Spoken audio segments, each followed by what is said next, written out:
Hello everyone, I am Rusha Mukherjee, a student of Sunderland Law College and currently interning with LEXIS and Company. Today I am going to talk about attempt. Attempt under IPC. Attempting itself is a crime. When we attempt, we do it with a criminal intention, and hence according to Salmond, an attempt is an act of such a nature and it is itself an evidence of the criminal intent with which it is done. Once the act enters an area of attempt, criminal liability begins because attempt makes the offender very close to the completion of the crime.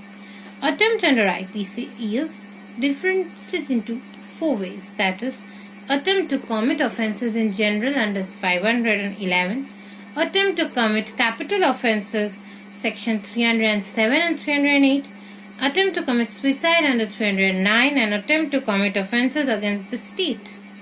Section 511 of the Indian Penal Code states the punishment for attempting to commit offences is punishable with imprisonment for life or other imprisonment. It is the last section of the Indian Penal Code.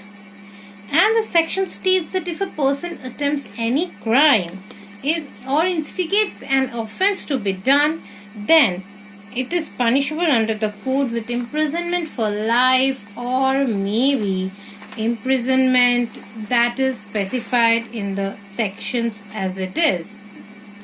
Section 511 therefore punishes a person for attempting to commit an offence which is not punishable under the provisions of the code.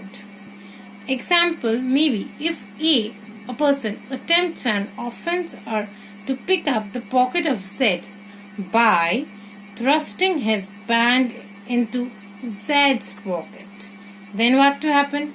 A fails in it, but the consequences of this he has to face because he is guilty under this section. Now we will come to a much greater part, that is the attempt to murder, the most heinous of all offences.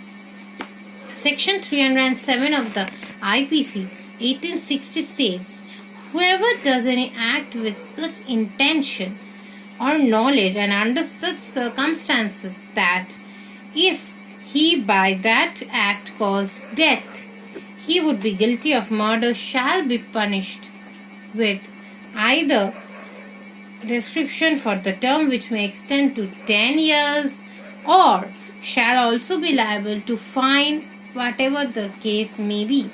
And if hurt is caused to any person, the offender shall be liable either to imprisonment for life or imprisonment as is specified. Attempt by life convicts is very dangerous. It is told that if a life convict is again attempting murder, then he may be convicted by capital punishment. Now all of us know that capital punishment is very controversial topic.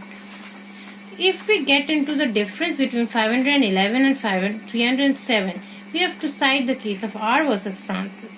The Bombay High Court held that in 511 is wide enough to include all kinds of attempts punishable under the Act, including the attempt to commit murder, which has been specifically provided in section 307. Now, 308 is the attempt to commit culpable homicide.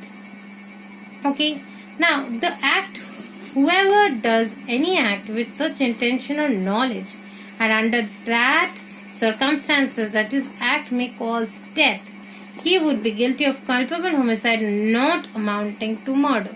We know that circumstances or certain exceptions are there which leads to circumstances not amounting to murder. Now we will come to attempt to suicide. We know that attempt to suicide is also punishable, but this section is very controversial because we don't know that whether right to life includes right to death even. Whoever attempts to commit suicide and does any act towards the commission of such offences shall be punished with imprisonment for a term which may extend to 1 year or with fine of both of them.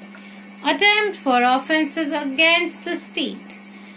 Whenever we are waging or attempting to wage a war or we are actually instigating any person for the government, then we will have to face the consequences for it. Pay for what you do.